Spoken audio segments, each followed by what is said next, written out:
Bob here. I have another story for you.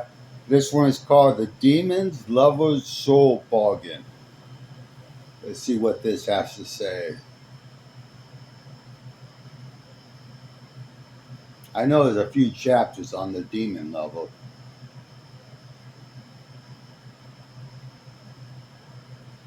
Worked on that character for a while.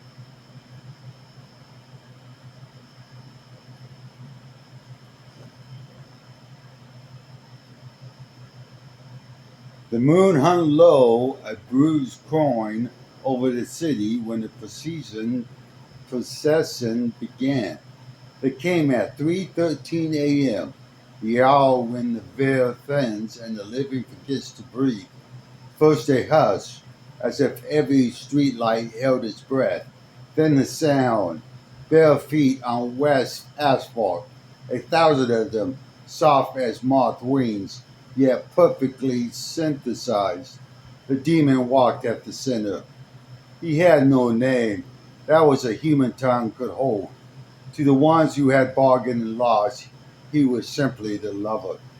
Tall, impossible, cut from night itself, skin like obsidian glass, veined with slow moving starlight, horns carved back from his bow the way a question mark curves.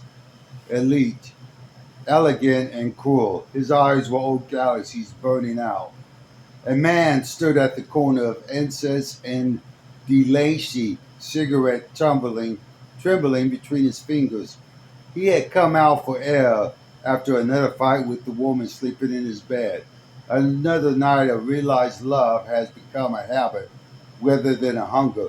He meant to finish the smoke and go back upstairs to apologize or leave forever. He hasn't decided. Then the procession reached him. The demon stopped. The 1,000 barefoot followers stopped with him, frozen, mid-step like statues of salt.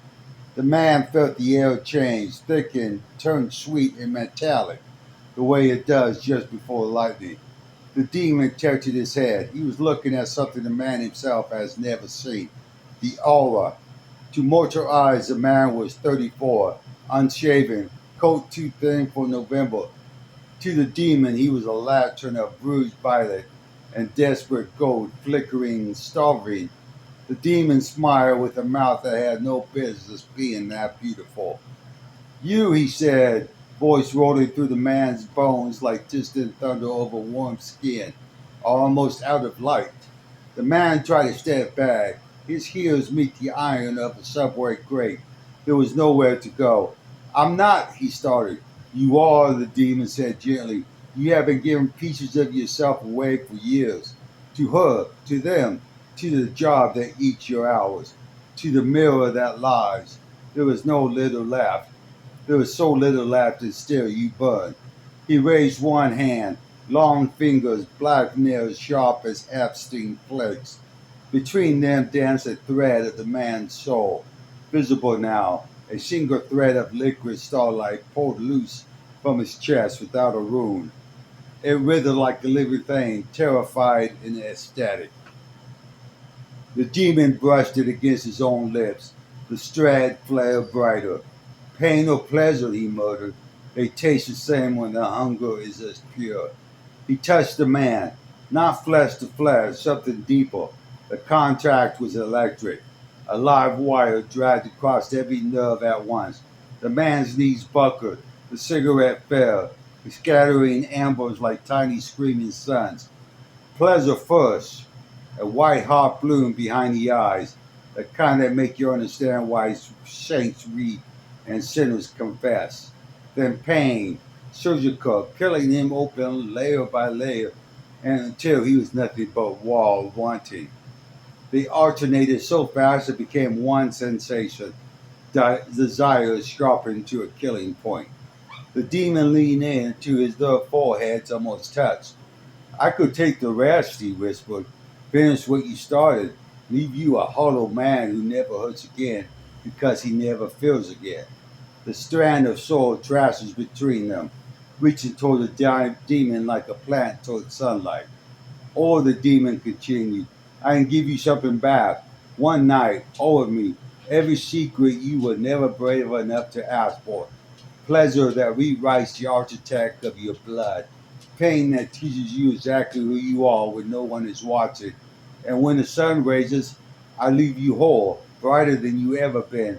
But you will never forget me. You will wake up reaching for a saddle that will cross woods to find you again. The procession waited. The city held its breath.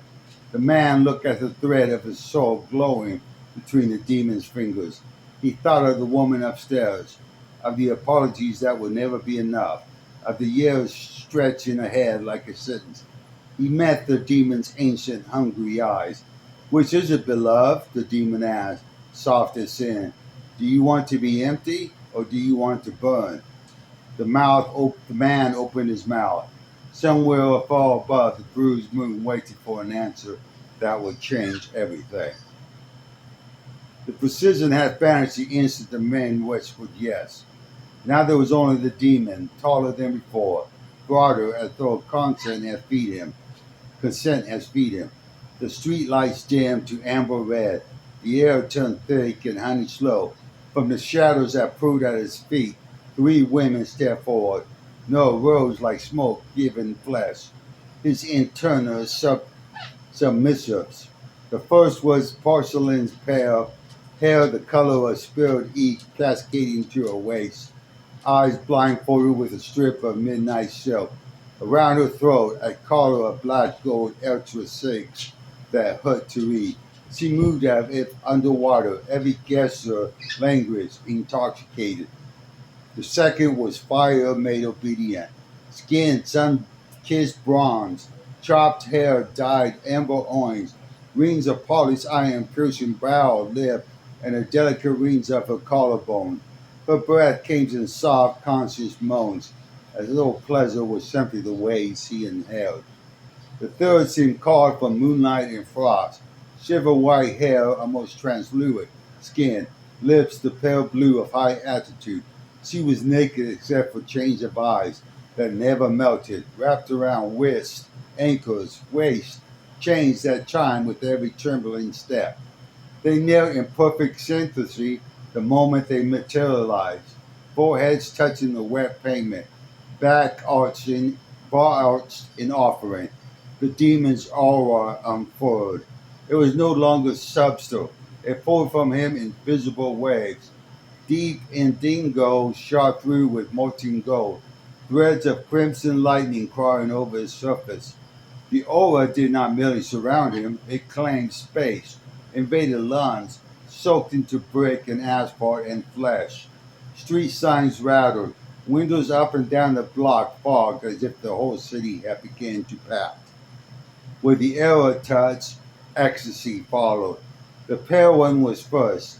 The demon brushed two fingers across the silk blindfold, and her entire body cultivated, convulsed, convulsed. A cry tore from her throat, raw, animal, grateful. The aura sank into her skin like dye into cloth, turning her veins luminous violet beneath the surface. She writhed with outrage, her hips rolling against nothing, tears soaking the blindfold darker. The fire-kissed woman laughed low when the aura leapt against her piercings. Every ring ignited, hot bright hot, but the pain only sharpened her pleasure until she was shaken. Sweat flashed into steam on her skin. She crawled forward on hands and knees, pressing open-mouthed kisses to the demon's boots, tongues tracing the buckles as though they were sacred texts. The icebound ones did not make a sound. She simply opened, legs spreading wide, back bending impossible until her shoulder blades nearly touched the ground behind her. The demon's aura curled around her like frozen chains. They glowed cherry red, then white, then shattered into glittering dust. They evaporated before it fall. Where the chain has been, livid marks remain, brands of ownership that pulse with his heartbeat. Her silence broke in a single, scattered exhale that sounded like surrender and gratitude in centuries of waiting. The demon looked down at him. His perfect ruin instant girls, and his smile was tender and terrible. Watch, he told the man, voice velvet and volcanic. This is what's meant to be kept. He did not touch them again. He did not need to. His overthinking contracted, then surged outward in a single deliberate pulse. All three women came apart at once. The blindfolded one screamed, a sound so pure it would have shattered glass if the demon had allowed it. The fire-kissed one snarled through clenched teeth, every muscle locking as ecstasy tore through her like wildfire. The ice woman arched so violently her spine should have snapped, mouth open in a silent howl while frost melted from her skin in steaming rivulets. They did not stop. The oil kept feeding, wave after wave, building, cresting, never letting them fall. Their bodies shook, slick with tears and sweat and something brighter, as though light itself was leaking from them. The streets beneath them cracked in a perfect circle. The demon at its center, its three devotees burning alive in the most exquisite way possible. Minutes or hours later, time had surrendered too. They collapsed, tumbling, trembling, foreheads pressed to his feet in perfect triangular formation. The aura poured back into him like rings closing. The street lights flickered, returned to white, cold sodium white. The demon looked at the man who stood shaking, untouched yet drenched in the backwash of what he has witnessed. The demons, he said softly, is only the greeting. He extended one hand, palm up, starlight veins pulsing beneath obsidian skin. Still want to burn, beloved? The three women turned their head as one, eyes glowing with borrowed galaxies, and waited for the man's answer. The man took the demon's hand. The word did not fade, it folded. 1 minute the lower east side stank of wet leaves and distant garbage. The next, cold stone and candle smoke filled his lungs. They stood inside a church that had died long before any of them were born. Moonlight fell through broken rose windows and shafts of shivered dice. Rows of splintered pews led to an altar swallowed by shadows. The air tastes of frankincense, rust, and something darker. Every breath feels like an inhaling a secret. Three women were already there. They did not walk, they were simply arrived ahead of him, kneeling in a semicircle on the cracked marble steps of the sanctuary. The blindfold one's silk has become a velvet of living shadow that flickered through no wind moved. The fire-kissed one's piercings now glowed soft ember orange, casting trembling light across her bare breast. The ice woman's melted chains that reforged themselves into delicate filigree that crawled over her skin like frost lace, tightening whenever she breathed too deeply. The demon released the man's hand and stepped forward. The church answered him. Candles long gutted relit themselves and burst of violent flame. The temperature rose 10 degrees in a heartbeat, as though the building itself had sighed in welcome. Sanctuary, the demon said, his voice echoing from the vaulted ceiling like a lover's name spoken in confession. Old hollow places remember what they were built to contain. Desire is only worship turned inside out. He ascended 3 steps to the altar. The marble there was stained black in the shape of a perfect circle. At its center waited iron rings bolted deep into the stone. The women rose as one and followed him barefoot on cold marble, leaving no sound. The demon turned to the man who still stood in the nave, heart hammering against his chest like a moth against glass. Come, beloved, he said. The night is young and the altar is hungry. The blindfolded woman reached the altar first. She lay back without being told, spine arcing over the dark circle, arms stretched above her head as so the demon could snap shadowed cuffs around her wrists. A soft, eager escape sound escaped her. The fire-kissed one kneeled at the demon's right, pressing her cheeks to his thigh. lips parted, waiting for the smallest permission. Her glow brightened into the stained glass saints, flickered across her skins like colored glass. The Irish woman moved last, deliberate. She climbed onto the altar beside the blindfold one and folded herself into a perfect offering pose. Frost bloomed where her skin meet marble, spreading in delicate ferns that hissed and steamed when the demon's aura brushed them. The demon raised both hands. His aura detonated outward again, stronger now, enriched by the church's ancient hunger.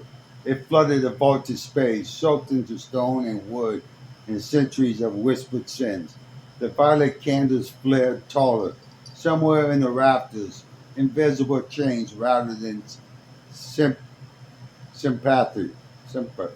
Sympathy. Ecstasy struck like a choir, hitting the high notes at a requiem. The blind woman's back bowed so violently the shattered cuffs cracked, cracked, creaked. She screamed. The fire-kissed woman clawed at the demon's leg, nails drawing black blood that smoked where it touched her tongue. Her whole body shuddered through an orgasm that looked almost violent in its purity. The ice woman shattered again, frost lace chains exploding into glittering mist as she came silently, tears freezing on her lashes before they fell, and it did not stop. Wave after wave roared through them, perfectly timed, perfectly cured. The demon conducted with small motions of his fingers, drawing symphonics of pleasures from the reeling bodies. The cries braided together in something that was no longer human, a canticle of ruins and rapture. Only when the rose windows began to crack in thin shiver lines did he lower his hands. The women collapsed, trembling, glistening, marked anew by light and shadow, and the frank imprint of teeth that had never touched her. The demon turned his galaxy burning eyes to the man in the nave. The altar waits, vast and ancient and eager. One space remains in the circle. Now, the demon said, his voice gentle, inevitable, join us. The man stepped forward, one foot on the cracked marble, then another, until he stood at the edge of the black circle. The demon's crescent hung in the candle-thick air like incense. Do you surrender? The single word left the man's mouth before thought could catch it. Yes. The three women moved faster than sight. They flowed from the altar like liquid shadow, liquid fire, liquid ice, and crashed into him, hands everywhere at once. Whose shield blindfold brushing his throat, heart piercing, branding his chest, frozen chains kissing frostbite into his skin, lips, teeth, tongues, nails. They tore his clothes away from the way wind tears prayer flags from mountain paths. He fell backwards onto the altar and they followed, a storm of hungry mouths and aching bodies. The blindfolded one shrouded his face, thighs trembling as he lowered herself, already slick with centuries of need. Her taste was midnight and honey. When she rocked against his tongue, she moaned in a language that predated Babel. The fire-kissed one took him inside her in one slow, shearing glide. The heat was impossible, yet he did not burn. He ignited. Every thrust drew sparks from her piercings that danced across his skin like a static. The ice woman knelt between his legs and swallowed him alongside the fire one, tongues tracing where they joined, cold enough to make him sob into the blindfold succubus above. Frost and flame braided across his cock, around his cock until pleasure became a blade turning in his spine. They feed, not metaphoric, not symbolic, real succubus, ancient and ravenous, drinking straight from the fount of his molten soul. Each orgasm they pulled from him tore another fragment of his life loose. Gold light poured from his eyes, his mouth open, and the head of his cock feeding him in radiant streams. His heart shuddered, galloped, shuddered again. The women only grew brighter, stronger, wilder, their skins glowed until the church blazed with their borrowed light. They kissed one another over his dying body, sharing his incense mouth to mouth, the way the communists once shared wine. From the last of his mortal light guttered, the man came in one final impossible time. An orgasm so total it felt like the universe folding him in half and kissing both sides at once. His body arched, froze, and went still. The heart stopped. The succubus leaned back, lips shining, eyes luminous with stolen light. Above them, the man's spirit rose. He looked down once at his own empty husk, smiled with something like gratitude, and dissolved into the waiting host of translate followers that ringed about the ceiling. Thousands of them now, all once mortal, all eternally his. Silent fell for one heartbeat. Then the demon lover exhaled, a single slow breath. The three succubus gasped as one. The stolen radiance reversed, ripped from the bodies in spiraling torrents that poured straight into the demon's open mouth. He drank in the way drought drenched rain, eyes rolling back, horns crackling with new starfire. Their knees buckled. They collapsed against the corpse in a tangle of trembling lungs. Empty again, beautifully hollow, ready for the next so that night might bring. The demon exiled and the church trembled with the force of his satisfaction. He looked up at the newest spirit joining the silent choir overhead. Welcome home, beloved, the demon said, voice soft as obsolete. The violet candles flared higher. Outside, the first pale edge of dawn touched the broken rose window. But inside the old church, the night simply began again. The day of blessing dawned cold and bright, the kind of winter morning that makes the city look freshly sinned against. They called it a feast day once, but it was only a day on calendar no one bothered to replace. Still something in the air remembered. Church bells that haven't rung in 80 years give one cracked, mournful chime at sunrise as though the storms themselves were clearing their throats. By dusk, the sky bled violet. Snow began to fall upward. She was 19, raised 3 blocks from the ruined church, and had never once broken curfew. Not out of obedience, but because desire had simply never spoken to her in a language she understood. Boys fumbled, girls giggled, priests droned. Nothing ever reached the place inside her that waited, quiet and watchful, like a candle kept lit in an empty room. Tonight the candles flared. She left her coat on the hook, walked out in the thin white dress her grandmother had sewn for a confirmation that never happened, bare feet on frozen sidewalk. The cold should have hurt, but it felt like appreciation. Snowflakes melted on her eyelashes. Every step towards the church pulled a thread inside her chest tighter, sweeter. The doors opened before she touched them. Inside, the chorus of spirits were already singing, not with voices, with memory. Every soul the demon has ever taken hung in the vaulted dark like stained glass made of breath. And when they moaned, the sound braided itself into a single endless note that vibrated in the virgin's bones. The demon waited on the altar, alone for once. The three succubus knelt behind him in perfect silence, head bowed, empty vessels glowing faintly with the last soul they had drunk. Their eyes tracked the girl as he crossed the nave, but they did not move. Tonight was not for them. Moonlight poured through the broken rose window and painted her white dress transparent. She felt the gaze of 1,000 ghostly lovers and did not look away. Her pulse was a hind. The demon rose. He was larger than memory, beautiful the way collapsing stars are beautiful. His aura tonight was restrained, a low thrum rather than a storm. I thought even he understood the fragility of what was coming. You found your way, he said. The words were tender, almost human. I was called, she answered. Her voice did not shake. She stepped into the black circle. The marble was warm. Someone else's pleasure had soaked into it like holy oil. She knelt without being asked, knees apart, palms up on her thighs. The dress slipped from her shoulders and pure like milk. Above, the spirit choir moaned deepened. rose, became a storm of echo. The demon descended the steps slowly.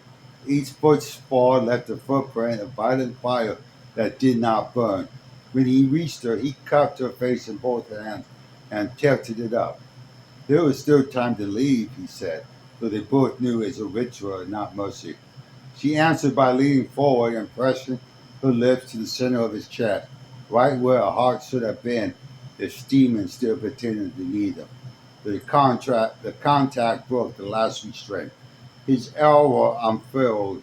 It wrapped around her like warm water, like rings, like absolution. The choir screamed in ecstasy. The three succubuses shuddered and began to glow again, feeding on the overflow without moving an inch. He did not take her the way the mortals take. He entered her the way the cathedrals enter the sky. There was no pain, there was only opening. Layer after layer of innocence peeled back like petals that had waited centuries to bloom. Pleasure arrived not as wave, but as archetype. Petals rose inside her, vaulted ceilings of sensation, stained glass made of breath and light. She felt every spirit in the wrappers come undone at the exact moment she did, the orgasm echoing through her like bells. She came untouched, screaming in a language older than the church itself. He drank her climax the way priests once drank communion wine. Gold poured from her eyes, her mouth open, then sudden slick between her thoughts. It rose in radical spills into his mouth, his chest, the hollows of his hands. Again, again, again, until her body would no longer contain the size of what it felt. She died smiling, mad moan, mad prayer, mad blessing. Her last thing she saw was the demon's face, ancient and grieving and radiant, leaning down to kiss the final light from her lips. Her spirit rose. The choir parted like curtains. She took her place at the very center, directly above the altar, arms spread as though still kneeling. Below, the demon exhaled. The three succubuses collapsed forward, catching the cascading overflow of the surrendering blast. They drank it to the skin's blazed. They crawled to the demon's feet and offered it back to him in trembling, open mouthed kisses. He accepted the tribute, but his eyes never left the newest shore burning brightest overhead. Outside, the snow finally began to fall the right way. Inside the old church, the day of blessing was complete. Another candle lit forever, and the night, as always, began again. Church doors grown open without wind. Snow swirled in behind him, catching fire in the violet candlelight before it could touch the floor. The air inside tasted of iron and honey, thick enough to drink. He stood in the nave, dusted white, breath fogging in slow, deliberate prunes. Your voice had carried across the thresholds like a summons no mortal tongue could speak. Come to me, you three. I'm hungry. I need to feed. Those words landed on the black marble circle and bloomed. From the shattered trans steps, they answered. Three silhouettes revealing themselves from the darkness as though the night itself had put them anew. The blind one came first, silk veils flickering like raven wings, color gleaming wetly. She moved with the slow certainty of someone who had forgotten what hesitation felt like. When she reached him, she dropped to her knees without sound, palms sliding to up your thighs, lips parting in silent offering. The fire kissed one followed, amber orange hair crackling with static, piercing glowing brighter the closer she drew. She laughed low and fell when she saw your eyes, already darkening, already starving. She pressed against your side, hot mouth pounding the pulse at your throat, teeth grazing just enough to promise blood without spelling it yet. The ice woman was last, frost trailing behind her like a bridal train. Chains reforming around her wrists as she walked, chiming softly. She stopped inches from you, silver hair falling forward, pale blue lips carved in the smallest, cruelest smile. She did not touch, not yet. She simply waited, Then the cold of her presence leaked across your skin until you felt the first shiver of true hunger. Above, the spirit choir stood, thousands of translucent mouths open in union, moaned a single drawn-out note that vibrated through the stones, through your bones, straight into the hollow place inside you that has been starving for longer than you could name. You reach down, fingers tangled in midnight silk and burning curls and frost lace. You pull them closer, three perfect instruments of ruin, and they came rhythmically, eagerly, painfully, gratefully. The blindfold one kissed the center of your palm, tongue tracing lifelines that no longer belong to a mortal mouth. The fire kissed one dragged her nails down your chest, tearing cloth and skin alike, the steam blooming into heat that fed the furnace in your veins. The eyes of woman finally moved, sliding behind you, arms wrapped around your waist, cold breath pressed into your back while her mouth found a nip of your neck and bit down just hard enough to make stars explode behind your eyes. They fed you first, not with their bodies alone, with everything they have taken from every soul before you. Gold light poured from their open mouths into yours. Stolen ecstasy, centuries of climax distilled into liquid fire. You drank it like wine from a chalice made of their throats. Each swallow made their hunger sharper, hungrier, more divine. Your aura, once faint, once human, began to unfurl in response. Deep indigo threaded with gold, crimson lightning crawling across the surface. The choir above screamed in rapture. You turned the feeding around. One hand fisted in the blindfold's one hair, guiding her mouth low into Turkey with the reverence of a priestess at the altar. The fire kissed one shrouded your thigh, grinding against you in slow, deliberate circles, her heat sharing through demon and flesh. The ice woman knelt at your feet, tongue tracing frost patterns up the inside of your legs. Then higher, joining the blindfolded one in a slow, devastating worship that has no beginning and no end. You drank deeper. The oars cracked open under your command, violent, crimson, silver white, and poured into you in spiral terrors. They shuddered, moaned, came apart against you again and again, bodies slicked and trembling, yet still offering, still giving, still begging you to take more. When the last drops of the stolen light slid down your throat, you felt it, the shift. The church trembled. Candles flood violent to black. The chorus, the spirit choir fell silent for the first time in centuries. You stood taller now, horns beginning to curve from your brow, slow and agile, skin darkened and obstinate shot through with starlight, eyes burning with galaxies that had never known mercy. The three collapsed at your feet, empty, radiant, perfectly, beautifully broken, foreheads pressed to the marble in perfect submission. You look up at the newest place above the altar. That space had waited for you all along. Then you spoke, voice rolling through the vault like distant thunder wrapped in silk. Feed me again tomorrow, my three. Outside, the snow kept falling upward. Inside, the old church mire with all its broken teeth, and as night, as always, belonged to the hungry. The church doors remain closed this time. You do not need to knock. The stones themselves fetch you approach. Your boots crushing snow that refuse to melt under feet. Your breath carving white knives into the freezing air. Portland's February night pressed close, wet and merciless, but inside you something burned harder than any winter could touch. You pushed the warped oak open with one palm. The nave stayed dark except for a single line of violet flame crawling along the black marble circle, slow as spilled blood. The chorus, the spirit choir above, was silent tonight. No moans, no welcome hums, on only the low crackle of those unnatural candles and the sounds of your own heartbeat echoing off vaulted stone like distant artillery. From the transient shadows she emerged alone, the fire kissed one. No blindfolds, no ice chains, no porcelain veil, just her, bronze, bronze skin glimmering with fresh sweat. Amber orange hair wired and crackling at the ends as though lightning lived in the strands. Every piercing on her body glowed cherry red, pulsing in time with whatever pulse passed for a pulse in you now.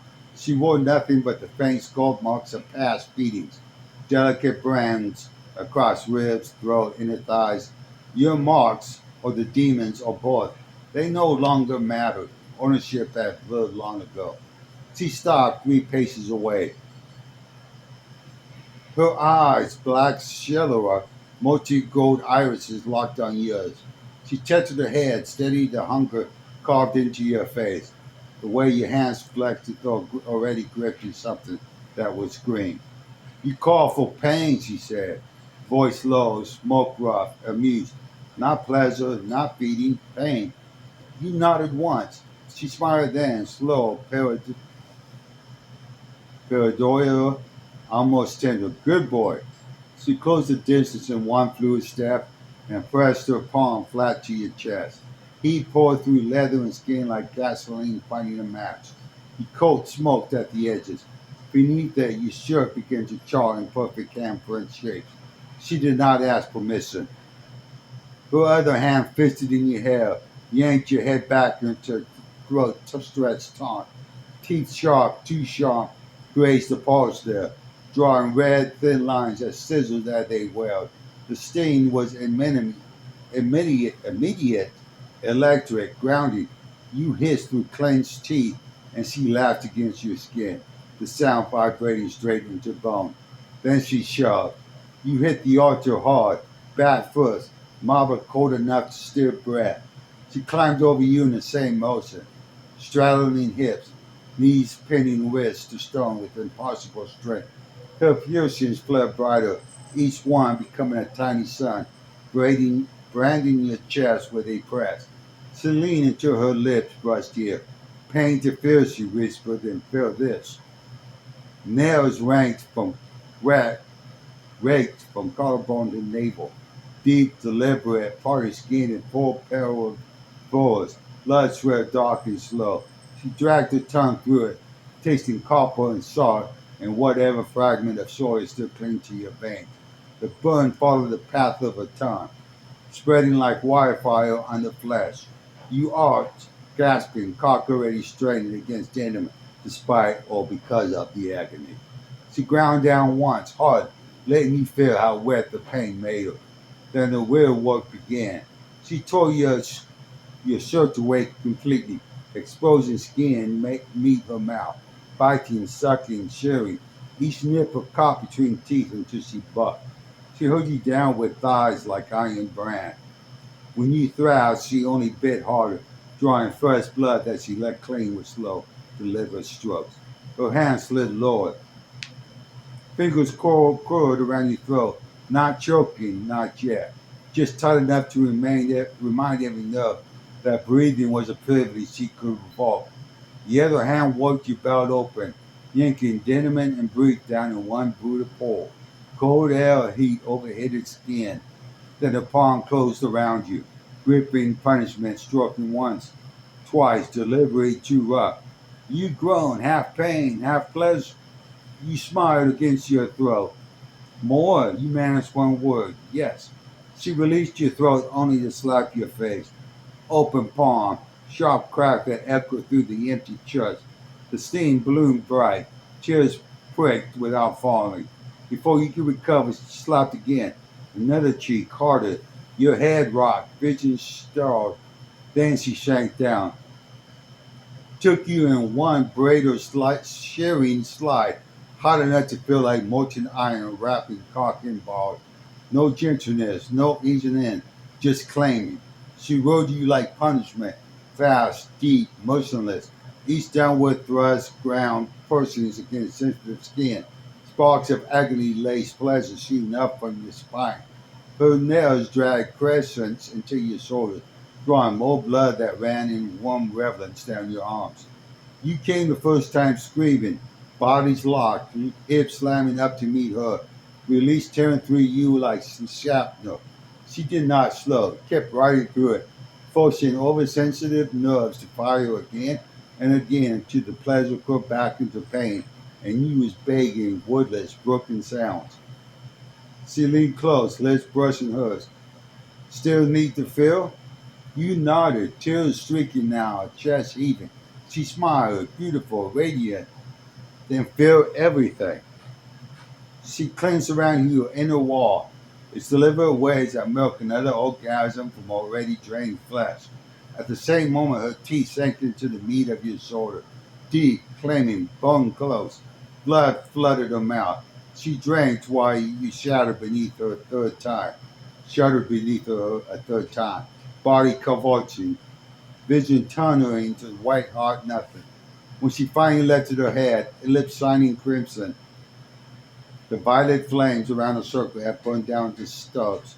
She stayed seated on you, still drawing, still parsing around spent flesh.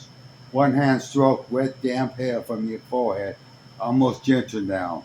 Pain delivered, she muttered. Do you feel yet? Your voice came raw, cracked. Yes.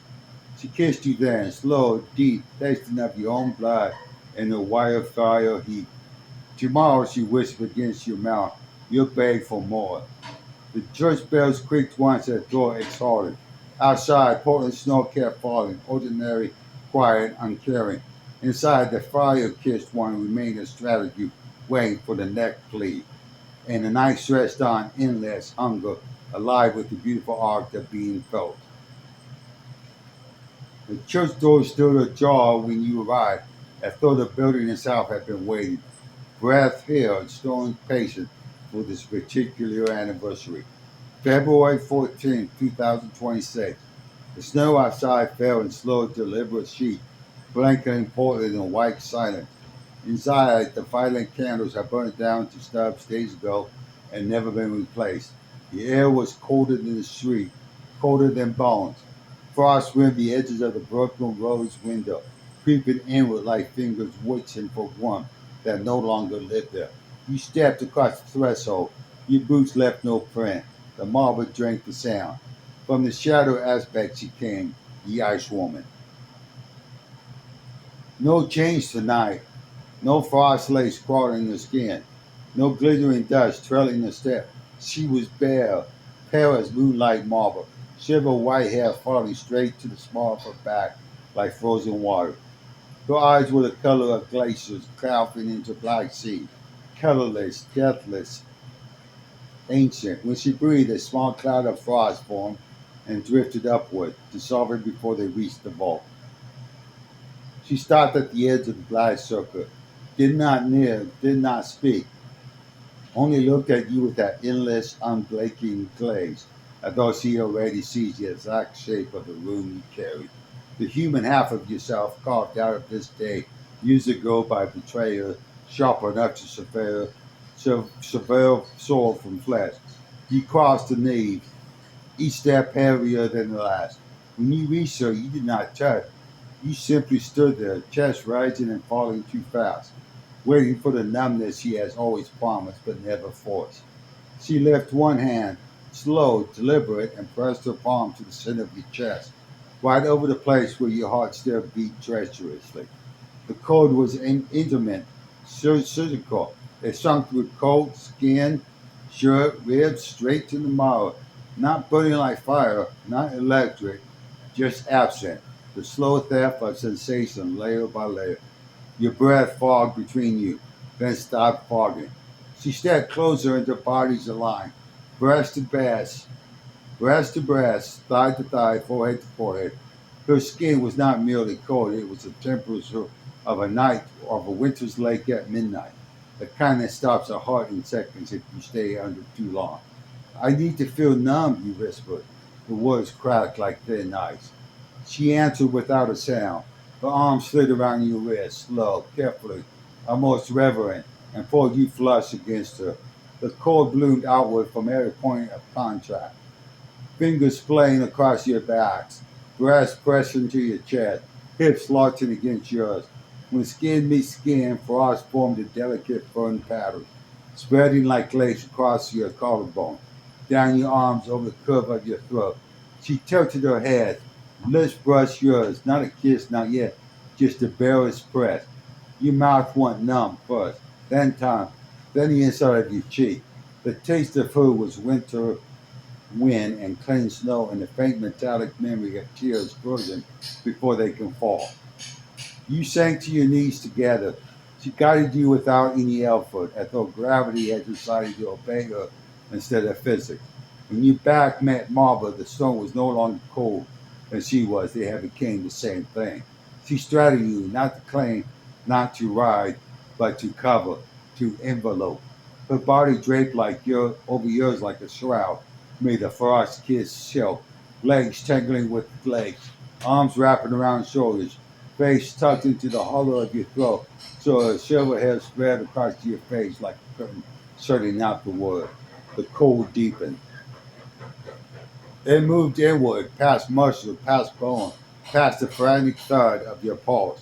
It found the place where betrayal still lived, that raw, open hollow where the human half of you had been ripped away. It pressed there, not with force, with presence. The arc did not bend, it simply stopped mattering. Nerves went quiet, thoughts flowed through across glaciers. Breath even, then shallow, then became something you no longer needed to notice.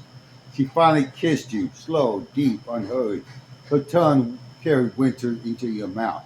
You swallowed it like medicine. When she pulled back, her lips were blue tint, your own numb and faintly shining with frost.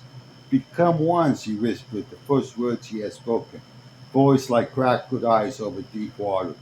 She pressed closer still, bodies aligning till there was no space left between. You felt her heartbeat, if it could be called that, slow glacier, matching yours beat for beat until they no longer two rhythms but one long, endless note. The frost creeped higher, over jaws, over eyes, over cheeks. When it reached your tear ducts, the tears that had been waiting for years bruised before they could fall, tiny diamonds caught in lashes. You did not move. You did not need to. She stayed draped over you, skin to skin, cold to cold, hollow to hollow. Minutes passed, hours behalf. The church does not mark time tonight. Eventually, when the last ember of human heat had gutted out, she lifted her head just enough to meet your eyes. They were the same colorless glacier now, yours and hers, one gaze. She did not smile, she did not need to. The numbness was complete. Outside, the snow kept falling. Ordinary care, ordinary, quiet, uncaring. Inside, two halves of the same winter lay intertwined on the altar, no longer separate, no longer bleeding, but for the first time since betrayal carved you open, the silence inside felt like peace. The church has never been so still. No candles tonight, no violet flicker, no frost on the windows, no ember glow in the transepts. The rose window above the altar was a black guy staring down, pupil dilated wide enough to swallow the moon. Snow outside had stopped falling hours ago. The warrior held his breath so the silence inside could deepen. You walked the length of the nave barefoot. The marble was neither cold or warm. It simply was. Your footsteps made no sound. The stones had forgotten to echo. At the black circle, you stopped. You did not speak the words aloud this time. They rose from the hollow place where your heart used to beat too loud. Void, come forth and empty me out and become one with me. The air thickened, not with presence, but with the sudden absence of everything else. From the absolute dark behind the altar, she steps. Not the demon lover you had known, not the horned silhouette of starlight veins and crude tenderness. This is what remained when every mask, every hunger, every beautiful cruelty had been stripped away. A shape made of nothing that somehow still cast no shadow, tall enough to brush the vaulted ceilings without effort. Features blurred at the edges as though light itself refused to define her. Eyes, not galaxies now, but perfect void, black deeper than black, pulling outward, moving, pulling without moving. She did not walk to you. The distance between simply ceased to exist. One moment you stood alone in the circle. The next, she was inside your skin. No touch, no embrace, only the slow, immingling merger of absence into absence. You began at the edges. Your fingertips went first. numbness spreading inward like ink dropped in water, then wrists, forearms, and shoulders. The cold was not the ice woman's glacier bite. It was simply a cleaner, the perfect remover of sensation, of temperature, of weight. Your heartbeat slowed, not to a stop, but to an irregularly. Each thump grew quieter until it sounded like somebody else's pulse heard through silver walls. You poured into the hollow betrayer. She poured into the hollow betrayer had left, into the place the human half won and corrupt, into the chambers where pleasure and pain had once fought for dominance. She did not feel them. She erased the need for feeling. Thoughts unraveled like threads pulled from a stream. Memories of kiss Memories of fire-kissed nails, blindfold moans, face lost chains. They drifted upward like smoke and dissolved before reaching the ceiling. Desire followed, regrets followed.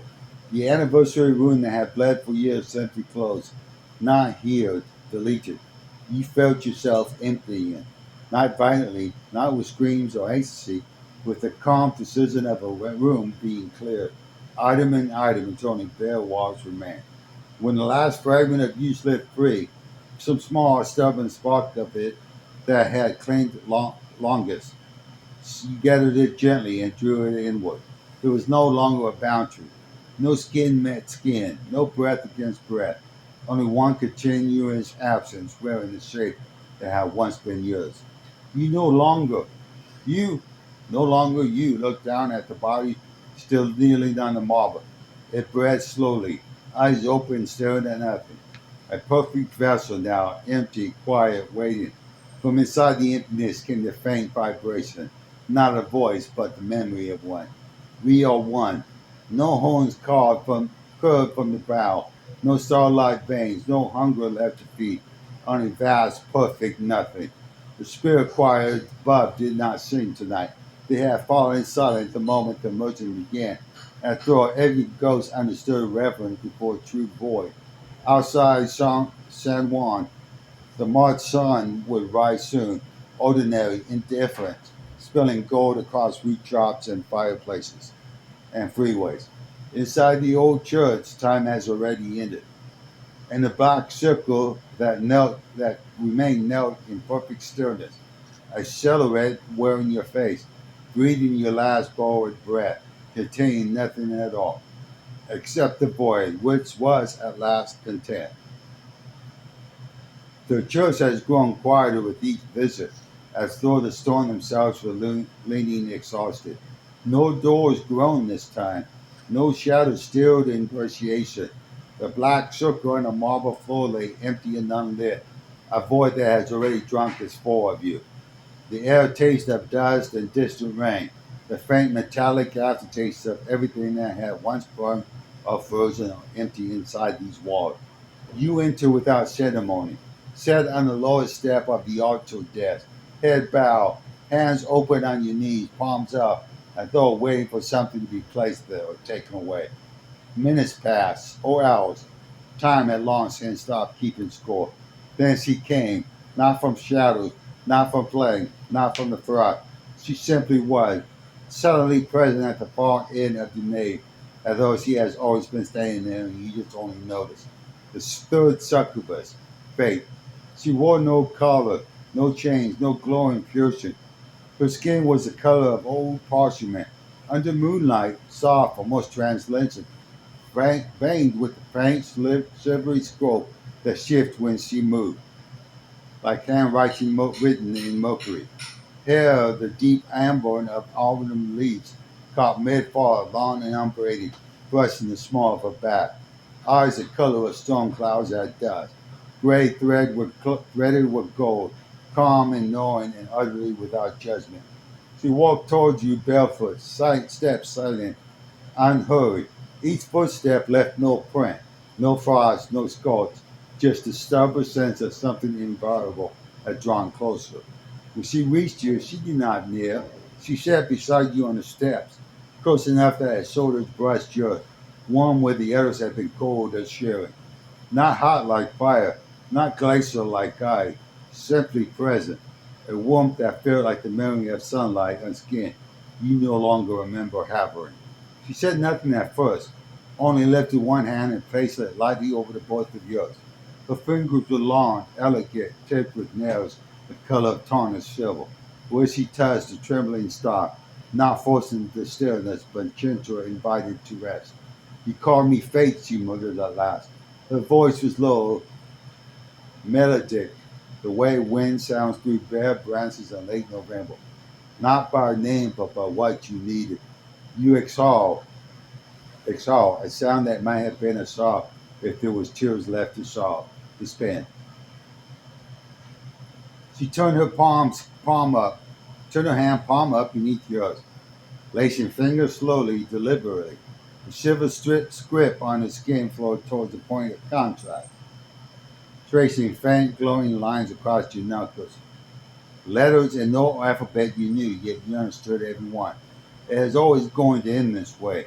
You was always going to arrive here, but here is not the end. She leaned her head against your shoulder. Hair spilled across your chest like spilled wine. Her scent was faint. Old books, rain on stone, the ghost of lavender someone once loved and forgot. You cannot undo what was written, she said softly. I cannot unmake the betrayals, the empties, the fires you walk through to reach the step. But I can hold set with you while the ink dries. I can hold the pages steady so the words does not blur.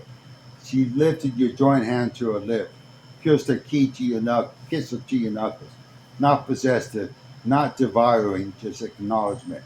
I cried a quiet seal of everything that had come before. Above the spirit quiet did not sink. They watched, silent witnesses to the rarest thing the old church has ever contained. Comfort without fire, presence without consumption. Fate rested her cheek against your shoulder again. Her free hand rose to trace the line of your jaw, light as breath, light as invisibility. Rest now, she whispered. Not forever, just for this breath, just for this heartbeat. The rest of the story waits outside these walls, but it does not need to touch you tonight. She closed her eyes. The shiver script across her body dimmed to a gentle glow, wrapping you both in faint warm light, like candle flame seen through closed lids. The church held you. That night held its breath. And for the first time since the very beginning, nothing was asked of you. Nothing was taken. Only held. Softly, surely, as though it has always been to exactly there, with her beside you. The third inquiry of the succubus, whose only hunger was that you might finally stop running from what was already written. The church had never felt smaller. The black circle on the marble no longer felt like boundary. It had become the center of everything that remained. You sat on the altar steps beside Faith, her hands still laced with yours. Silver scripts pulsing slowly and steady across the skin like a heartbeat borrowed from the stars. The silence between you all was not empty, it was expected. The hush before the first words of a new scripture. You spoke without raising your voice. Now to bring in the fourth succubus. Time to join Faith and myself in bringing the new system, three as one. The words rippled outward, not sound alone, but intention made manifest. The air shivered once, then stilled completely. Even the dust motes hang suspended, caught in amber light that had no source. From the exact midpoint of the black circle, she appeared. Not stepping forward, not rising from shadow or flame or frosted void, she simply unfolded as though reality had been folded around her absence and now smooth plastic again. The fourth succubus. Time. She was neither young nor old. Age had no purchase on her. Her skin was the pale gold of dawn, like touching desert sand, shifting subtly with every breath so that the faint hourglass patterns drifted across her collarbone, her wrists, the curves of her hips, like living sands falling through invisible glass. Here the deep indigo of midnight oceans, streaked with threads of quicksilver that moved independently, tracing paths only she understood. Eyes the color of eclipse, black pupils ringed with molten copper, pupils that dilated and contracted perfect human with some unseen cosmetic clock. She wore nothing but the suggestion of fabric, translucent veils that looked woven from moments themselves. The instant became a kiss, the second after a goodbye, the breath between heartbeats. They clanged and drifted in equal measures, never quite settling. She looked at you first, then at fate, and then back to you. No words yet, only recognition. Fate slowly rose slowly, holding you up with her. Her silver script flowing faster now, brighter as though welcoming an old sister. Time stepped forward, one measured pace that somehow crossed the entire nave and stopped when the three of you formed a perfect triangle inside the circle. You felt it then, the alignment. Faint hands in your left, Time's hand in your right, the fingers interlocking through yours until no light seen, till no seam remained between the three of you. The circle ignited, not with force, not with fire or frost or void, but something quieter, more absolute. A soft, pale, scented light that rose from the marble like mist made of forgotten futures. Time spoke first, voice later, as though many arrows spoke at once. Yesterday's whispers, tomorrow's echoes, now quiet certainty. We are the fulcrum, she said. Fate writes the lines, I turn the hourglass. You are the one who finally chooses to step across them. Fate's free hand rose to trace the air between you. Silver scripts spilling outward, forming grips that hang suspended. Constellations of possibilities, each one parsing one, then fade into time's veils, where they became threads in the fabric of movement yet to be lived.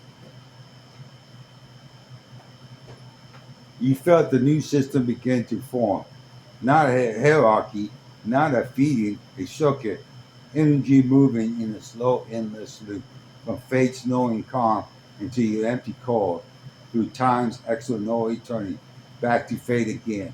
No hunger, no consumption, only perfect, boundless flow.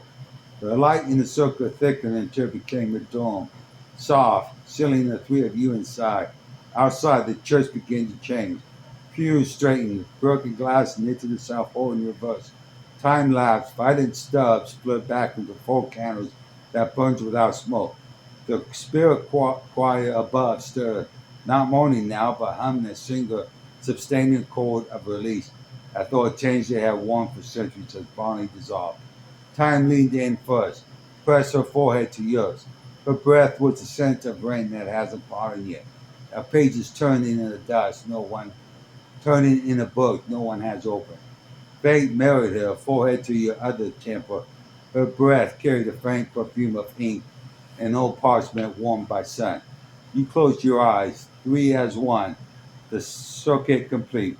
A single pulse passed through all three bodies, slow, radiate, final, not orgasm, not death, not rebirth, simply becoming. When the dome of light faded, the church stood renewed, not porcelain, but whole in a way it had never been. The black circle was gone, and only smooth marble remained, etched with the faintest spell of silver and quicksilver. You stood in the center, fate and time flanked you, one on each side, hands still joined through yours. No more summons needed, no more emptiness. The system was here, now alive in the quiet space between heartbeats. Fate smiled, small, serene.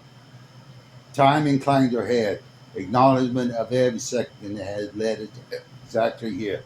And you, no longer running away or forward or away from anything, simply breathe. The new system did not demand worship. It only asked that you continue together, three as one, forever turning the page. The church had become something else entirely. No longer stones.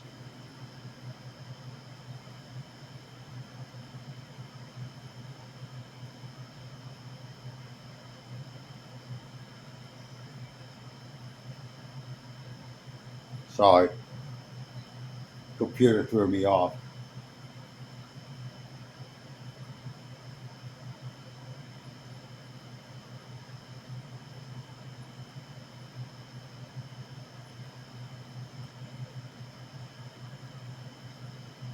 Wow.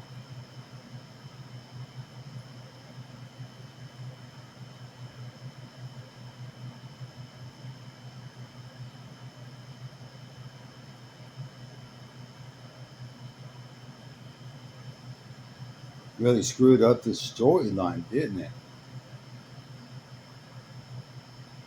All right, here we go. Back to where we left off at. The church had become something else entirely. No longer stone and shadow and memory of ruin. The walls breathed now softly, with rhythmic, as though the building itself had leaned into dream. Had learned to dream. The black sugar had dissolved into a spell of living life. Silver for fate, quicksilver for time, violet flame for fire, glacial blue for frost, and in his heart a new color began to bloom. Pale rose gold, warmth without burning, steady without freezing. He stood at the center, no longer kneeling, no longer empty, simply there. The axis around which everything turned. He spoke the invocation, not as command, but as recognition. Forest, fire, frost, fate, time. It's time to join with the fifth succubus, harmony. All the six of us join together, we start these new beginnings. As the succubus join with me, we create a new world. The air is seen, not with voices, but with resonance. Five distant frequencies finding one chord. They arrive together, not one by one, but as though they have always been converted to the exact instant. Fire stepped first into the spell, amber orange hair flaring brighter, piercing pulsing like heartbeats. She reached out, palm open, and laid it flat against your chest, right over the place where hunger once ruled. Heat bloomed, but gentle now, the warmth of a forest shake rather than consuming. Frost followed, silver white hair drifting like snow in no wind. She pressed to your back, arms wrapped around your wrist from behind, cheek to your shoulder blade. Cold met fire at your spine and did not ward. Instead, they braided, become something temple, alive, balanced. Fate moved to your left, amber hair spilling like fine wine across your arm. Her fingers found yours, silver script flowing from his skin into yours. Lines of destinies rewriting themselves in real time, not erasing the past, but weaving it writer's patterns. Time took your right side, indigo and quick silver hair brushing your cheek. Her hand rested over your heart, hourglass patterns drifting across the palm and sinking into your skin. Seconds slow, stretching, folding until now becomes spacious, enough to hold everything that has ever been, everything yet to come. And then harmony. She did not appear from shadow or light. She simply bloomed at the exact center of the 5 point star you had all become. Her form was difficult to hold in the mind at first, shifting, indecent, every color and no color, every note and silent between notes. Skin like mother of pearl catching dawn, hair a cascade of every shade between fire and frost, braided with thin threads of silver and quicksilver. Eyes the soft green of new leaves after rain, deep enough to reflect every face that has ever looked into them with longing. She stepped forward into you, not around, not beside, into. The moment her chest met yours, the circuit closed. Six as one. A single pulse traveled through the six bodies. Yours at the center. Five succubus woven into and through you like roots and branches of the same tree. Fire's passion tampered by frost's calm. Frost's stillness ignited by fire's spark. Fate's knowing held steady by time's turning. Time's endless flow gives shape by fate's design. In harmony, the living chords singing through every scene, every breath, every shared heartbeat. Light erupted, not blinding but enveloping. Rose red, pearl-scented, threaded with violet, and blue and silver and quicksilver and flame, expanded outward from the sparrow, through the renewed church, through the broken rose windows, through the streets of Renton and beyond. The world outside began to change. Not in catastrophe, not in apocalypse, and quiet, inevitably unfolding. Rain that has been falling gray turned silver bright, carrying the scent of new earth. Streetlights flickered and steadied into warmer gold. Trees along the avenue, bare from winter, First grinned buds in defiance of the calendar.